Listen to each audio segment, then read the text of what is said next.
Subscribe کیجیے ہمارے channel نور رضا کو اور بیل آئیکن کو پریس کیجیے جس سے آپ کو ہماری نیو ویڈیو کی نوٹیفیکیشن ملتی رہے۔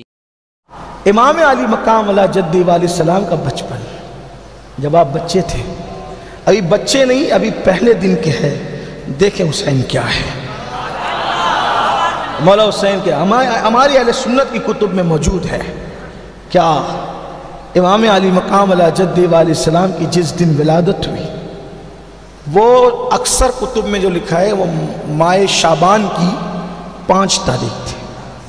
کچھ لوگ 4 کہتے ہیں، کچھ لوگ 5 کہتے ہیں، مگر زیادہ تر لوگ اکثر کتب کے اندر 5 ہے۔ بہرحال 4-5 میں آپ کو نہیں الجھاتا، ٹھیک، 4 مانو کہ 5 مانو۔ ایک بات کہوں، ہم اللہ والوں کو تاریخوں میں قید نہیں کرتے، جس دن ان کا ذکر لے کے بیٹھ جائیں انہی کا سب ہے۔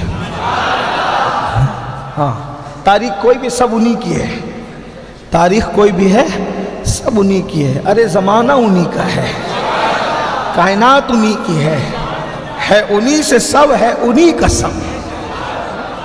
میرے آقا علیہ السلام کا ہی سب ہے، سب ان سے، اور جو ان کا ہو گیا اس کا سب ہو گیا۔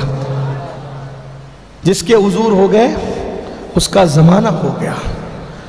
تو 5 شعبان المعظم کو حضور اکرم صلی اللہ علیہ وآلہ وسلم نے فجر کی نماز پڑھائی۔ ہجرت کا 4تھا سال تھا اور شعبان کی کتنی تاریخ تھی؟ 5۔ توجہ ہے آپ کی؟ ایسی کربلا بیان ہوتا ہے جس کو آپ سن رہے ہیں۔ 4 ہجری ہے اور 5، 4 ہجری ہے اور ایسے نہیں، 4 ہجری اور 5، 4 ہجری اور یاد کر لیں تو آپ کو پتا ہوگا کہ امام حسین 5 شعبان کو دنیا میں تشریف لائے۔ 4 ہجری اور 5، 4 اور 5 کتنا ہوتا ہے؟ 9۔ اور سب سے بڑا عدد کون سا ہوتا ہے؟ 9 سے بڑا کوئی عدد نہیں ہے۔ کیوں؟ جب 10 لکھتے ہیں تو 1 اور 0 آ جاتا ہے، یعنی پلٹ آتا ہے زوال 10 لکھتے وقت۔ سب سے بڑا عدد اگر کوئی ہے کون سا ہے؟ 9۔ کیا سنگم ہے، سب سے بڑا عدد جہاں آ رہا ہے تو وہاں حضور کی اولاد میں سب سے بڑا بشر بھی آ رہا ہے۔ دیکھا، سب سے بڑا عدد 9 ہے۔ جب بھی کوئی پوچھے سب سے بڑا عدد کون سا ہے تو یہ علم العادات کا علم ہے۔ علم العادات بھی ایک علم ہے۔ علم العادات میں کیا کہتے ہیں؟ سب سے بڑا عدد کون سا؟ 9۔ لوگ سمجھتے 100، 100 لکھو تو 1 آتا ہے، ڈبل 0 آتا ہے نا؟ تو 0 تو 0 ہوا، پھر 1 ہوا نا، لیکن سب سے بڑا عدد کون سا ہوگا؟ 9 ہے۔ اب اس کی بات اور جدا ہے، پھر علم العادات میں اس کی کیا اہمیت ہے 9 کی، وہ کیسے کٹتا ہے نہیں کٹتا ہے، وہ ساری تفصیل ہے۔ اس کو اگر چھیڑا جائے تو ٹائم ختم ہو جائے گا۔ مجھے 11:15 تک کا ٹائم ہے، میں بات بھی پوری کرنے لگا ہوں۔ اب جلدی سے آپ سنیں، سب سے بڑا عدد یہ ایسے اچانک کے اتفاق اور حادثات نہیں ہوتے، یہ قدرت کے فیصلے ہیں، قدرت کے فیصلے ہیں۔ شعبان میں حضور امام علی مقام کی ولادت ہوتی، حضور نے نماز پڑھائی، اور نماز کے بعد عادت کریمہ تھی کہ اللہ کے رسول علیہ السلام اصحاب کی طرف رخ کر کے بیٹھتے اور ان سے بات چیت کرتے، اور بھی بہت سی باتیں ہوتی، کوئی خواب دیکھتا تو خواب بیان کرتا، حضور دیکھتے تو خواب بھی بیان کرتے، تعبیر بھی بیان کرتے، غرض کے بہت سی باتیں۔ اس زمانے جاہلیت کی باتیں نکل آتی، کوئی شعر پڑھ دیتا، کوئی حضور کی شان بیان کرتا، جس کو جو، بہرحال وہ محفل اس وقت صحیح۔ حضور اس دن نہیں رکے، حضور علیہ السلام نے مولا علی کا ہاتھ پکڑا اور ہاتھ پکڑ کر کے فرمایا علی چلو، اور گئے سیدھا سیدہ پاک کے گھر۔ فرمایا یہیں رکو، ٹھہرو، میں ابھی آتا ہوں، کسی کو اندر آنے کی اجازت نہیں۔ سرکار علیہ السلام گھر میں گئے، اور گھر میں جانے کے بعد اب جب جانے محفل نہیں تو پھر محفل کہاں؟